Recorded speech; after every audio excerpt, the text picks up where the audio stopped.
tardiness. It's quite the newsy day, and I was with the president talking about that news, so I look forward to taking your questions on it. But first, I want to talk about President Trump's historic and incredible speech last night. The American people and the entire world watched President Trump powerfully lay out how he's renewing the American dream in a record-breaking joint address to Congress. And Americans loved what they heard. According to a CBS YouGov survey, an overwhelming 76% of those watching approved of President Trump's speech last night. The president spoke about how he's taken more than 400 executive actions on his key promises. The expectations were high, and President Trump is exceeding them. According to brand new polling from the Daily Mail, President Trump has never been more popular as his approval ratings are reaching historic highs. More Americans believe America is headed in the right direction than the wrong direction. Everyday Americans love this president because he tells it like it is, no matter what, and he did that last night. President Trump level set with the American people on the economy and exposed how badly Joe Biden screwed it up by causing the worst inflation crisis in 4 decades. President Trump was honest about where we are while making clear that help is on the way. As the president declared last night, he will make America affordable again. Last night, you also saw who motivates the president to work so hard. Everyday Americans, who President Trump shined a spotlight on last night in his speech. From Mark Fogel, who President Trump was finally able to reunite with his family and his beautiful 95-year-old mother after being detained in Russia, to Peyton McNabb, whose heart-wrenching story motivated President Trump to end men in women's sports, and to Allison and Lauren Phillips, the mother and daughter and sister of Laken Riley, who President Trump honored by signing the Laken Riley Act to ensure her name will live on forever. In other amazing and surprise moments, President Trump honored the life of Jocelyn Nungare, who was brutally murdered by illegal alien gang members. He ensured Jocelyn will never be forgotten by renaming a national wildlife refuge in her home state of Texas to honor her life. And in one of the greatest surprise moments of the night, DJ Daniel, an incredible 13-year-old boy who is beating brain cancer, saw his dreams fulfilled by President Trump when he was made an honorary Secret Service agent. And finally, after nearly 4 years, President Trump delivered justice for the families of the 13 American heroes who were killed at Abbey Gate in the Biden-botched Afghanistan withdrawal, which was one of the worst humiliations in the history of our country. President Trump announced that we have detained Mohammed Sharifullah, the monster who was responsible for that horrific attack, and he was delivered to Dulles Airfield earlier this morning. On his first day in office, President Trump's national security team across the federal government prioritized intelligence gathering to locate this evil individual. President Trump's team shared intelligence with regional partners such as Pakistan, who helped identify this monster in the borderland area late last month. Mohammed confessed to his crimes related to Abbey Gate and other attacks in Russia and Iran as well to the Pakistanis. And U.S. law enforcement officers traveled to Pakistan over the weekend, where he again confessed his crimes to the FBI. As President Trump said last night, this killer will now face the swift sword of American justice for these atrocities right here on United States soil. Joe Biden was responsible for this botched withdrawal, and he had 3 years to find this evil terrorist, and he didn't even try to get the job done. But President Trump campaigned on behalf of and grew very close to the Gold Star families. He promised them accountability, and last night, he kept his promise. He spoke to those Gold Star families yesterday, ahead of his speech, in an incredibly heartwarming call to share this incredible news. And as President Trump asked in his speech last night, how could anyone possibly be opposed to any of this action that he is taking? Well, apparently, the modern-day Democrat Party could.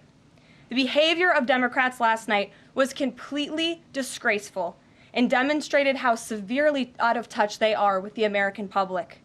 It was the most shameful moment in the history of presidential addresses in that beautiful chamber. In what was supposed to be a unifying moment for our country, Democrat members of Congress instead screamed at the President of the United States, who was just overwhelmingly reelected by their constituents, walked out of the chamber, and worst of all, they disrespected the American people. Democrats didn't stand to keep men out of women's sports. They couldn't even clap for a girl who got her head smashed in by a man on a volleyball court. Democrats didn't stand for an innocent and beautiful child who is surviving brain cancer. They opposed eliminating taxes on tips and Social Security. They didn't stand in favor of cutting taxes for hardworking Americans. They couldn't even clap for two mothers whose daughters were killed by illegal aliens. One of the only things that could get Democrats off their feet last night was cheering for Ukraine, not for America. Last night was a very clarifying moment for our country. The Democrats exposed themselves as the party of insanity and hate, the party that wants to put America last. They've allowed their Trump derangement syndrome to stop them from celebrating America and our people, and we will not allow them to forget that. And it's not just the Democrat Party. The mainstream media still doesn't get it. Last night, MSNBC's Nicole Wallace disgustingly looped in a 13-year-old boy with brain cancer into an attack on the president over January 6th. And CNN's first chyron out of the speech called it divisive. President Trump wasn't divisive. The Democrats were. And CNN was proven wrong by their own viewers, 69% of whom, in a post-speech poll, said they had a positive reaction to the president's speech. It's sad and frankly pathetic that Democrats and liberals in the legacy media continue to allow their hatred for the president to override their love for our country. But nevertheless, the president will continue to unify this nation through policies that are grounded in common sense and that uplift all Americans. We have an individual in our new media seat today, Mary Margaret Olohan, who is the Daily Wire's first ever White House correspondent. Congratulations, Mary Margaret. The Daily Wire was founded 10 years ago by Ben Shapiro. The Daily Wire now has over 1 million paid subscribers, a monthly network reach of 138 million, and has evolved into a leading conservative multimedia giant. They are now the 5th largest podcast network in the world and home to some of the top-ranked shows. With that, I will take your questions, and Mary Margaret, why don't you kick us off? Thank you so much, Karoline. It's great to be here. Thanks. So I had 2 questions, if that's okay. The first Sure. on last night and the second on Maine. You talked about behavior from Democrat lawmakers, a lot of disruptions, and I just wanted to kind of go back to that. We saw Democrat lawmakers not stand for Laken Riley, for Peyton McNabb, for the son of a slain police officer and 13-year-old cancer survivor. What are the optics of that nationally, just in terms of not just the people who were in the room last night, but across the nation? And also, was President Trump expecting this type of behavior when he was crafting his speech? So I gave a quote to one of the media outlets in this room yesterday that Democrats behaving like children would be the least surprising thing of the night. And unfortunately, that quote did turn out to be true. I think the president and everyone, frankly, was surprised by the Democrats refusing to stand for not the president's policies, because frankly, we expected that, but for the everyday Americans who President Trump was shining a light on their stories. Mark Fogel, for instance, an American school teacher who was detained by the Russians. President Trump freed him. If Joe Biden had done that, they all would have been on their feet, but because of it came from President Trump, they weren't. So we think it's very sad, but we're very proud of the president today, and the American people are the people that this president cares about most, and the reviews are in, and everybody loved his speech. Thank you. And then on Maine, we know that the governor of Maine has really pushed back against the president's executive order saying that boys should not be in girls' sports. I spoke with a lawmaker from Maine this morning who told me she'd been censured by state lawmakers for calling a man and speaking up on this. What is the next move for the White House in this battle to protect the integrity of women's sports? Yeah, well, the Department of Education has sued the state of Maine. As you know, there's ongoing litigation. The president has made a commitment to ensure that states are being held accountable if they continue to allow men in women's sports, which he believes is an egregious violation of taxpayer dollars. And so that fight continues, and the president won't back down. Again, this is a common sense policy. 80% of the American people, including more than 60% of Democrats, do not want men in women's sports. So the president will stand by this commitment. Thank you. Gabe, good to see you in here. Good to see you, Caroline. A couple questions. One, can you confirm that the president held talks with the big 3 automakers today, speaking about potentially delaying tariffs? I can confirm, and I'm glad that you asked, because the president sent me out here with a statement directly from him on this. I saw it was reported earlier today by Bloomberg News, and he wanted me to share this with all of you. We spoke with the big three auto dealers. We are going to give a 1-month exemption on any autos coming through USMCA. Reciprocal tariffs will still go into effect on April 2nd, but at the request of the companies associated with USMCA, the president is giving them an exemption for 1 month so they are not at an economic disadvantage. So the three companies that he spoke to are Stellantis, Ford, and General Motors. They requested the call, they made the ask, and the president is happy to do it. It's a 1-month exemption. And the president just posted on social media that he had spoken with Prime Minister Trudeau. He says he's not satisfied with what the Prime Minister has said when it comes to fentanyl, but less than 1%, as you know, less than 1% of the fentanyl seized last year was in the northern border. What else does Canada need to do? Well, the president did just put out a statement on his call with the governor, Justin Trudeau, as he calls him, of Canada. And he said that he was not pleased, as you said. He said it's not good enough. He told Prime Minister Justin Trudeau that directly. The call ended in a somewhat friendly manner, as the president said, but he's not going to stop standing up for the American people. And to answer your question directly when it comes to fentanyl, for the last 4 years, unfortunately, our neighbors to the north and the south, Canada and Mexico respectively, have allowed America to be a dumping ground, not just for illegal aliens, but for illegal, poisonous, deadly fentanyl, which is now the #1 killer of young people in this country aged 18 to 34.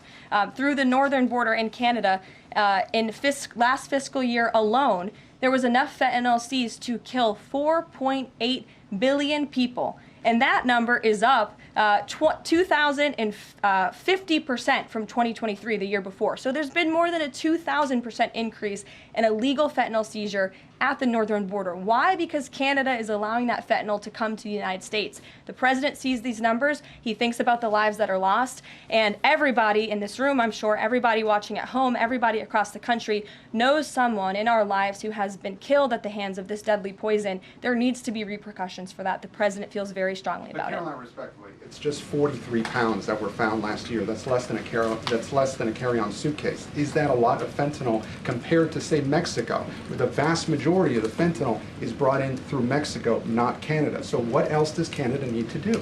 Well, I just told you, last year alone, there was a 2,000% increase in illegal fentanyl. But it's only 43 You're asking me, pounds, you're asking me for what the president's justification is for these tariffs. It's not up to you. You're not the president, Gabe. And frankly, I think it's a little bit disrespectful to the families in this country who have lost loved ones at the hands of this deadly poison. If you talk to them, and this president has, they are grateful that they finally have a president who is standing up to both Canada and Mexico, and most importantly, to China as well. The president added an additional 10% tariff on China because this deadly poison is being produced in that country. It's being distributed through our neighbors, and there needs to be consequences for that, period. Peter. Thank you, Caroline. If the U.S. has a longstanding policy that we do not negotiate with terrorists, then why is the U.S. now negotiating directly and for the first time ever with Hamas?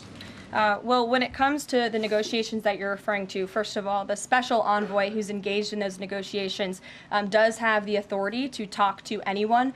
Israel was consulted on this matter. And look, dialogue and talking to people around the world to do what's in the best interest of the American people is something that the president has proven is what he believes is good faith effort to do what's right for the American people.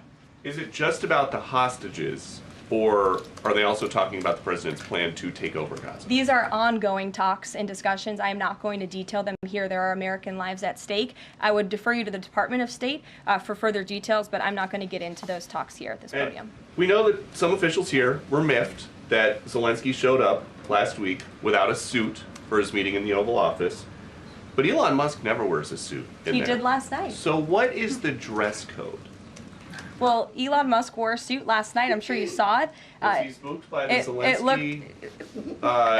Zelensky getting kicked out? No, I don't think so. I'm just pointing out that he did wear a suit last night, and I think the president liked that very much, and he looked great. Speaking of the president, he just passed me a note while I'm standing here. He wanted me to hold this up. This is the poll that I cited, the CBS YouGov poll that shows that 76% of those who watched the president's speech last night approved of his speech. And so it goes to my earlier point that I made in my monologue about how incredibly sad it is that we have a modern-day Democrat Party who is so severely out of touch with the American public.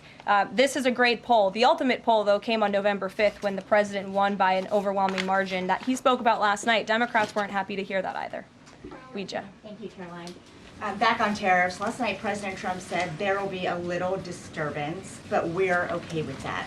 Can you put a dollar figure amount on how much the average American family should expect to pay as this disturbance? And why should Americans be okay with that when so many are already struggling to pay the bills? Well, first of all, last night, the president told the truth. And he was realistic, and he level set with the American people. And I think, frankly, it's very refreshing, and everybody in this room should be very grateful that we have a president who tells the truth about the reality of the economic situation that we are in, unlike the previous president who lied to everybody's faces, saying inflation was transitory, saying it was under control, saying that the border was secure, when none of that was true. So the president is being frank and honest, and the American people elected this president to have monumental reform and change, including rebuilding our manufacturing base in this country, standing up to foreign nations who have been ripping off our country for decades. And that requires a little bit of disruption. That requires a lot of effort and work that this president is focused on doing. With that said, as the president said last night, his administration is wholeheartedly committed, of course, to ending the inflation nightmare caused by the Biden administration. Look at the deregulation efforts. Look at the president's push last night in his speech for Congress to pass tax cuts, to end taxes on Social Security and overtime pay for hardworking Americans, end taxes on tips. We need Congress to get that done because that's going to put more money back into the pockets of the American people. And I didn't even mention energy. Look at the president's approach and focus on unleashing the might of our energy industry. We know that's the #1 driver of inflation. He's been slashing back a lot of the burdensome regulation from the previous administration to unleash our energy industry here at home, which will drive down costs. He said he is committed to making America affordable again. He did it in his first term, and Americans can trust him to do it again. President Trump has made clear, Caroline, that he loves tariffs, but the stock market does not. How does he factor that into his decision making? Well, the president does love tariffs. He said it's one of his favorite words in the English dictionary, and he believes in tariffs because they'll ultimately make America rich again. They're going to raise revenue. They're going to help us pay down our debt. Most importantly, they're going to bring American jobs here back home.